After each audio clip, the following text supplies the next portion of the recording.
Hey, Howard Jacobson here. Welcome to today's Plant Yourself podcast. A quick reminder, this podcast is free for everyone and supported by patrons. So if you would like to find out about becoming a patron of the show and helping us out, helping defray the cost, helping to spread the message, you can do so at plantyourself.com/gift. Thanks so much and enjoy today's episode. Hey there, Howard Jacobson here from Plant Yourself, Sick to Fit and Well Start Health. I want to talk about one of the most frustrating phenomena that happen when people try to change long-standing behaviors, when they try to overcome temptations, when they want to change their diet, when they want to start exercising, start a meditation habit, or drop, some bad habits, let go of junk food, dairy, whatever. And what happens, of course, is we have this burst of motivation. Something happens, we read a book, we get a scary test result, we step on the scale and see a number that's just mind-blowingly unacceptable. And so we have this initial burst of motivation, of energy, of excitement, of now I'm going to do this thing. And then we go and we find, okay, here's the thing I want to do. And then our mind gets in the way, right? And we find ourselves at 2 p.m. eating the chocolate bar that we swore we weren't going to eat, or staying in bed and scrolling through Facebook and Instagram instead of getting up and going for that walk. And so we wonder, what's wrong with us? So the answer is almost always you have to change how you think about these things. So let's say you're eating the chocolate bar. Well, did you have a rule that you can't eat a chocolate bar? Or was it sort of like a vague intention, like I'm just going to eat better? And eat better had no definition. It had no boundaries. And so, maybe one piece of chocolate, because after all, I don't want to go 100% and, perfection, progress, not perfection and all that. And have one piece and then, all the microbes in your gut that love sugar just start crying out and kind of take control and turn you into a zombie, and you just continually eating the chocolate. So we need to figure out what's the thought that caused the problem, and where's the faulty thinking here. So for example, for a lot of people, a faulty thought is what's known in behavioral science as the what the hell effect. Like you make a small mistake or you do something, you kind of cross that barrier into I had one piece of chocolate. And then the brain goes, oh, what the hell? I'll just have the whole thing now. I might as well just finish this bar because having an open chocolate bar in front of me is only just going to make me more tempted and it's going to mess with me and I know I'm going to finish it. So why not just get it over with and then I can start afresh tomorrow? So that's an example of a cognitive mistake that can get in your way. And there are lots of cognitive mistakes. And when I started coaching, I relied heavily on cognitive behavioral therapy techniques, looking at dysfunctional thinking. The cognitive in cognitive behavior is, there's the thinking that leads to the behavior.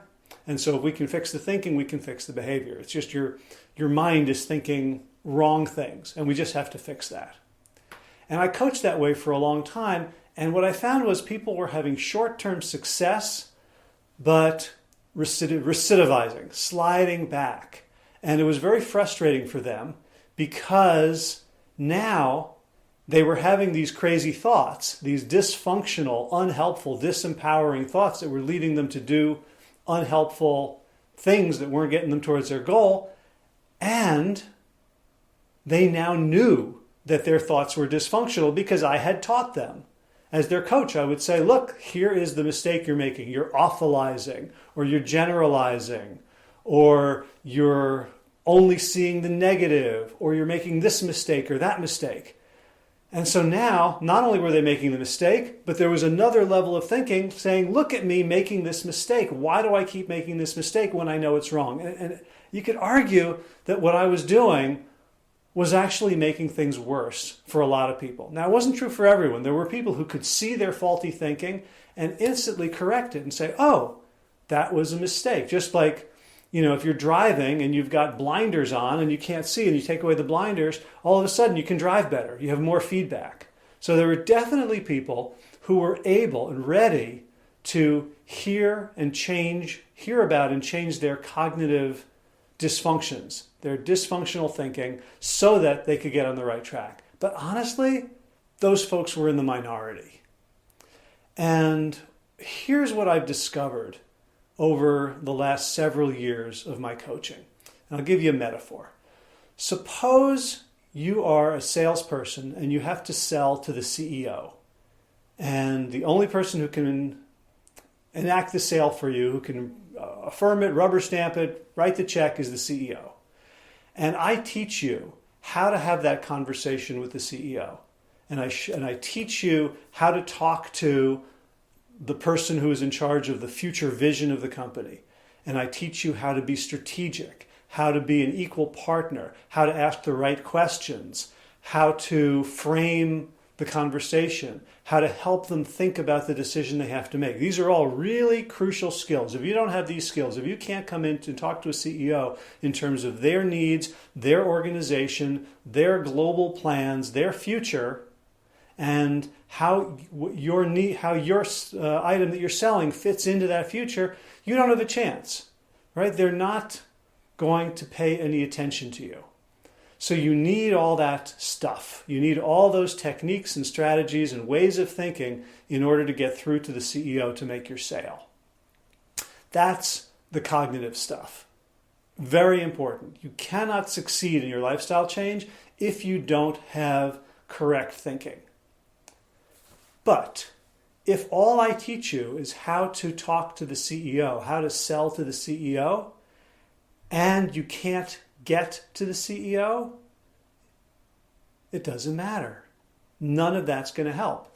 If you don't know how to get past the gatekeepers, how to get past the administrative assistants, the secretaries, the voicemail, the junk email folder, if you don't have a way in, if you are constantly getting blocked, then your sales skills with the CEO don't matter a whit. So what is the gatekeeper here that keeps people from being able to use their newfound cognitive skills and patterns to change these health behaviors? And the answer is the gatekeeper is your nervous system. And what I mean by that is the part of your nervous system that is constantly assessing whether you are under threat or not. So for everyone, we have a part of our nervous system, a part of our neurology that is constantly scanning the environment for threat. No creature could have survived and evolved and passed on its genes without this, because we have threat in our environment. And it's a much bigger mistake to ignore a threat than to overreact to something that isn't a threat. So the whole system is biased towards making an error into a type 1 error, an error of, oh, I think that's a saber-toothed tiger, let me get out of here. So that circuit is on all the time. It's on when we're having fun, it's on when we're having sex, it's on when we're asleep. Right? You ever woken up by the sound in the middle of the night? That's because that circuit was on. You don't get woken up by normal sounds, by toilets flushing or partners snoring or the house creaking or the wind blowing, things you're used to, but you will get woken up by an unfamiliar sound. You might sit bolt upright because that circuit, that is there danger here circuit, never turns off. And when that circuit is on, when you feel like there is danger present, your brain is downshifted and focused on getting out of danger. It doesn't have the capacity to do long-term thinking because that would be counterproductive, right? To think about tomorrow or next week or next month or next year or future plans or strategy doesn't make sense when you're under immediate threat. It wants your brain to focus on what's here, what's now, right now, where's the threat, how do I hide, how do I fight, how do I run away? Many of us have neurologies, have what Peter Levine calls a neuroception, a perception of the world. Just like our eyes perceive vision, and our ears hear things, our neurology, our nervous system perceives threat, but it doesn't just perceive external threat. If it did, then we'd be fine because you're walking along, birds are singing, and you're cool. But when you hear a growl, then your body tenses up, you turn your head on a swivel, you pay attention, and you figure out, do I have to run away from this? Do I have to grab a stick and fight it? Is it just someone's lawnmower? Right? So the threat arises, our brain shifts into how do I deal with this very second? We deal with it, and then if it isn't a threat or if we successfully deal with it, we go on with our day. If that's how our neurology worked, it would be pretty flawless. We would make a few mistakes here and there, but basically we would be fine. The trouble is, when we have had a trauma, and it could be a big T trauma, an accident, a violent attack, abuse as a child, neglect as a child, or it could be a small T trauma, like the kind all of us have all the time, from wanting to show our artwork to a parent who snaps at us because they're tired and busy and angry, right? Like these accretions of trauma, of negative childhood events. And just even if we had really good, loving, kind, caring, competent parents, we all have some degree of trauma living in us. That's the price we pay for having human bodies and human lives and human experiences. But when those become stuck in our bodies, they get stuck as threat, as this doesn't feel safe. And so our neurology doesn't just pay attention to the outside. I don't just look around and say, oh, the sun is shining, the birds are singing, there's a light breeze blowing. Oh, a female cardinal just landed on that magnolia branch. All is well in the world. If I have a threat lodged inside me from a past experience, from a past trauma, my neurobiology looks at that too as evidence. So it's looking at itself and saying, you're turtled, your shoulders are hunched over, your head is forward, you must be protecting your vital organs, your throat. Therefore, there must be a threat in the environment. So even though there isn't, my body looks at itself and can say this is threat. And so that is the gatekeeper. If we are constantly feeling unsafe in the world because of our own internal experience, which we interpret as if I feel this way, the world must be dangerous right now and I better focus my brain on defending myself, then we don't have the wherewithal to be creative, to change our thinking, and to engage in long-term planning. So the person who eats that bar of chocolate at 2 p.m. may not understand why they're doing it, because rationally, based on their plan, based on their goals, they shouldn't be doing it. But the stress that they feel in their body is saying something like, an attack is imminent, we better grab some calories quick. So the CEO can be sitting in their office totally rational, totally focused on strategy and future, but the gatekeeper is terrified and won't let anyone through. You know, imagine what happens if a gatekeeper lets some idiot in to talk to the CEO.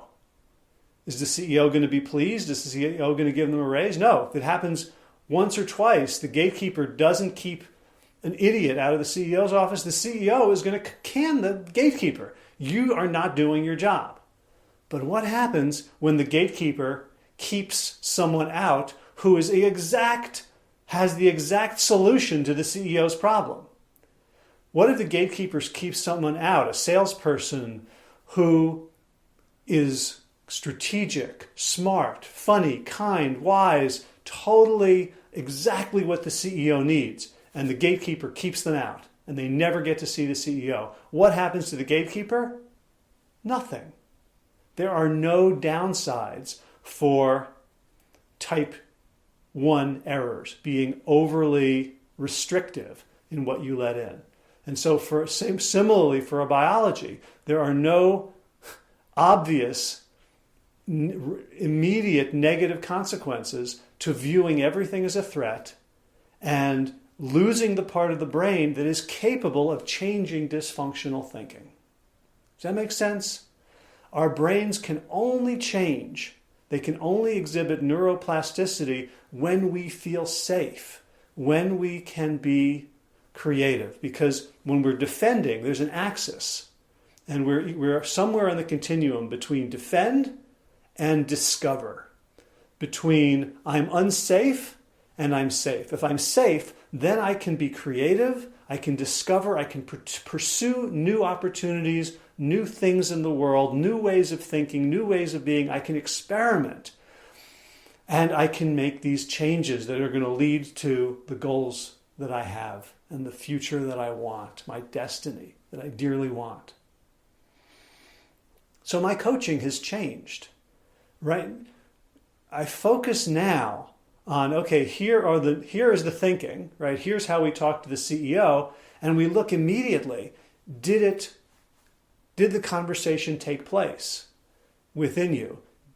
Were you able to make this mental shift and say, okay, I have a rule, I don't eat chocolate during the week, for example, or I don't eat chocolate at all, or I don't eat anything with refined sugar in it, whatever your rule is, and we see how it works. And from there, we begin to discover where in your body and how in your body that rule gets broken and triggers the unsafety phenomenon. How, let's say, you find yourself breaking the rule with a bar of chocolate at 2 p.m, and we look at what are the sensations in the body here? What's going on inside the body? And now we can use the rule and use the cognitive techniques to go deep, to drill into and uncover the trauma. And for a lot of us, the trauma doesn't need professional therapeutic support. For a lot of us, it does. And I'm never going to tell anyone, don't get professional therapeutic support. But if the goal is simply, I want to eat better, I want to eliminate this class of foods or this type of eating that I'm doing that I know is not supporting my health and my goals, we don't have to solve the trauma. We don't have to fix our relationship with our mother. What we do need to do, though, is feel where in our body the feelings of unsafety live and what triggers them, and be willing to experience them, to not run away from them, because the chocolate bar is a solution to a feeling state, to a constellation of sensations in our body that feel so unbearable that we know a bite of chocolate or a glass of whiskey or an afternoon of Instagram or an afternoon of porn or whatever, that these things become addictions because they are the medicine that we know how to use to change that state, that negative, scared state, that sensation complex that we just don't want to feel. And the answer to the traumas that we have inside us is to begin to feel them.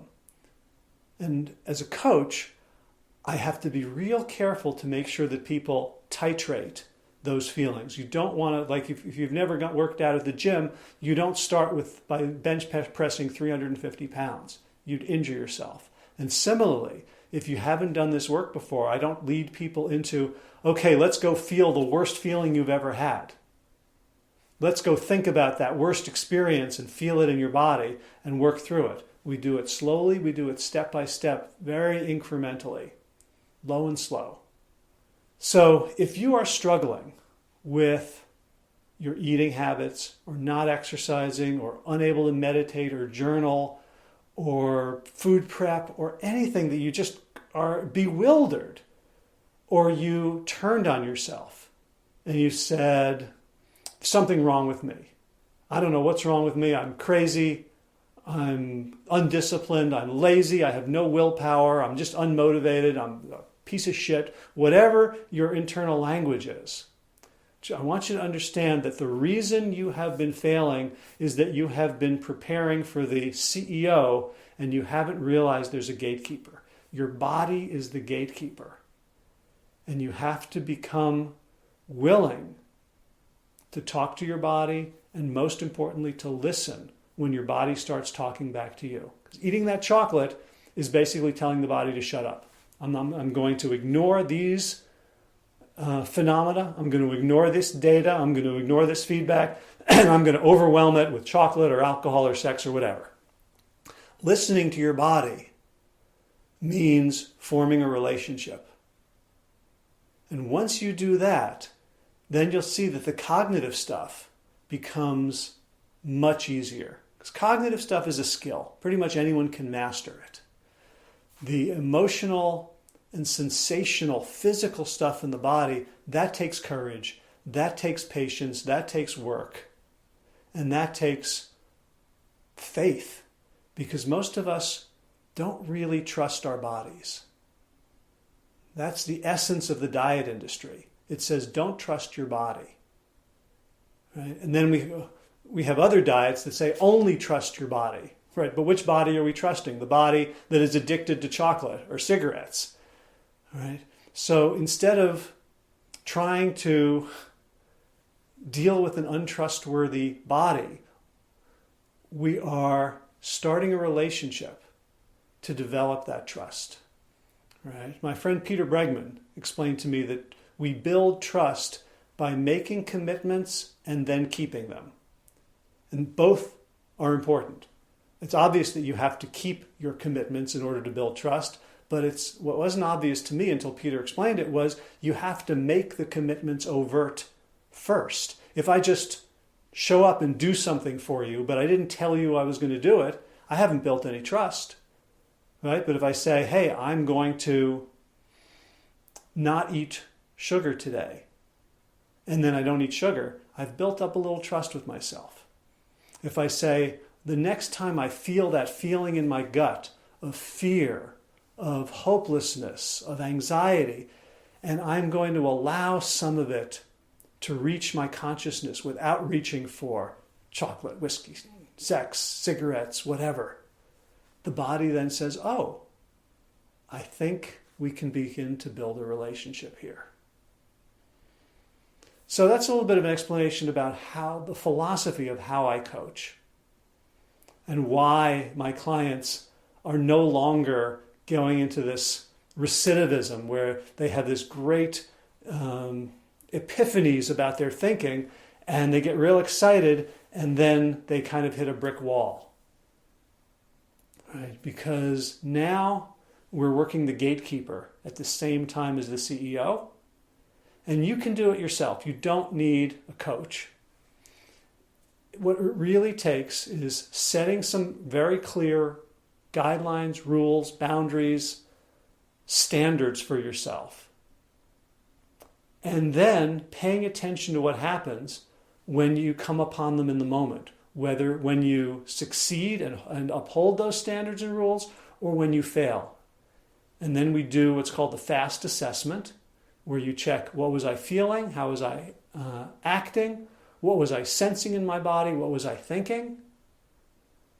And from there you drop down into what were the negative thoughts, feelings, and sensations that I tried to avoid, tried to distract myself from, tried to make go away through the behavior that I said I wasn't going to do.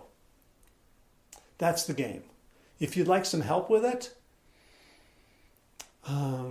I've changed the pricing on my laser coaching to reflect pandemic times. It's a pay from the heart model. You can pay as little as $83 a month for unlimited laser coaching sessions with me. If you want to find out more about that, plantyourself.com/laser. That's LASER, all lowercase. If you found this helpful and you don't need my coaching help, but you'd like to say thank you, you can go to plantyourself.com/gift and put something in the tip jar, either a one-time PayPal or becoming an ongoing monthly patron through Patreon. If you'd like to learn how to become a health coach, I've got a new cohort coming up from the WellStart Health Coaching Academy. It starts middle of May, and you can find out all about that and register for an enrollment interview where you and I sit down for about half an hour and talk about your goals and whether this would be a good fit for you. And that's at wellstartcoach.com. So thank you for listening or watching. I'm curious for your comments. What's your experience about trying to make these changes? Have you felt that the cognitive changes needed to work with the gatekeeper in your body? Were you able to make just cognitive changes and change the way you thought and change the way you acted? How has this all landed for you? So love to hear your thoughts, and I'll talk to you again soon.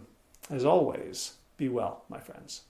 All right, time for thanks. Thanks to Will Ridenauer for allowing me to use his beautiful song Sabali Dawn, the Dance of Peace. You can find more of Will's music at his website, willridenauer.com. And of course, thanks to all of you Plant Yourself podcast patrons. Kim Harrison, Lynn McClellan, Anthony Disson, Brittany Porter, Dominic Maurer, Barbara Whitney, Tammy Black, Amy Good, Amanda Hatherley, Mary Jane Wheeler, Ellen Kennelly, Mr. Cobb, Rachel Behrens, Christine Nielsen, Tina Sharp, Tina Ahern, Jennifer Volkanovsky, David Bizek, The Mysterious, Michelle X. Elspeth Feldman, Leah Stoller, Alan Christensen, Colleen Peck, Michelle Landry, Josina, Sarah Durkis, Rhymes with Circus, Kelly Cameron, Wayne Pedersen, Janet Selby. Hi, Janet. Claire Adams, Tom Franzek, Jeanette Benham, Gil Lacert, David Donahue, Blair Cyber, Dorona Vizov, Gio and Carolyn Argentati, Jody Friesen, Ruth Ann Funderburg, Misha Rosen, Michael Warbeck, the equally mysterious Tracy Z, Aviva Lael, Alicia Lemus, Rebecca Hughes, Val Linneman, Rhymes with Cinnamon, Nick Harper, Martha Bergner, Susan Ahmad, Nolly Levine, the inscrutable Harry R., Susan Laverty, the Panda Vegan, Craig Kovic, Adam Sharp, Karen Burry, Heather Morgan, Kelly Machia, Deanne Norton, Bonnie Lynch at Plant Happy Oregon, Sabina Kurtzels, Nigel Davies, Marion Blum, Teresa Coble, Julian Watkins, Breed O'Connell, Shannon Hirschman, Linda Ayat, Home Hedegaard, Izatu Wa, Connie Hainline, Aaron Greer, Alicia Davis, Heather O'Connor, Carolyn Jensen, Sherry Olakoski of Plant Powered for Health, Karen Smith, Scott Morani, Karen Jo Crabtree, Tanya Lewis, Kirby Burton, Teresa Carell, Kevin McCauley, Elizabeth Rothschild, Ann Jesse, Cheryl Dwyer, Jenny Hazelton, Valerie Peltier, Peter W. Evans, Colleen Harrison, Justin Divich, Joshua Sommermeyer, Dennis Bird, Darby Kelly, Lori Fanny, Linnea Lundquist, Valerie Hummel, Emily Iaconelli, Levy Wallach, Rosamund McAtee, Dan Picorni, Stephen Lehman, Patty DiMartino, Mike and Donna Kartz, Deanne Bishop, Bill Brielf, Gunter Schmidt, Marjorie Lewis, Kelly Molden, Trish Adams, Ian Kramer, Nancy Sheldon, Lindsay Bayshore, Gunmarie Hagan, Tracy Gullidge, Laura Heaton, Meg from Mama Says, Rochelle Kennedy, Diana Goldman, Stacey Stokes, Ben Savage, Michael Kay, Holly Butler, David Hughes, Connie Rogers, Claire England, Sally Robertson, Paran Ganshi, Amy Daly, Brian Tourville, Mark Jeffrey Johnson, Josie Dempsey, Karen Schmidt, Pamela Hayden, Emily Perryman, Olga Sidorowska, Allison Corbett, Richard Stone, Lauren Vaught of Edible Musings, Aaron Hasty, Sean Owen, Sagar Nayak, Erica Piedra, Danielle Roberts, and Michael Lushton for your generous support of the podcast. That's it for now. As always, be well, my friends.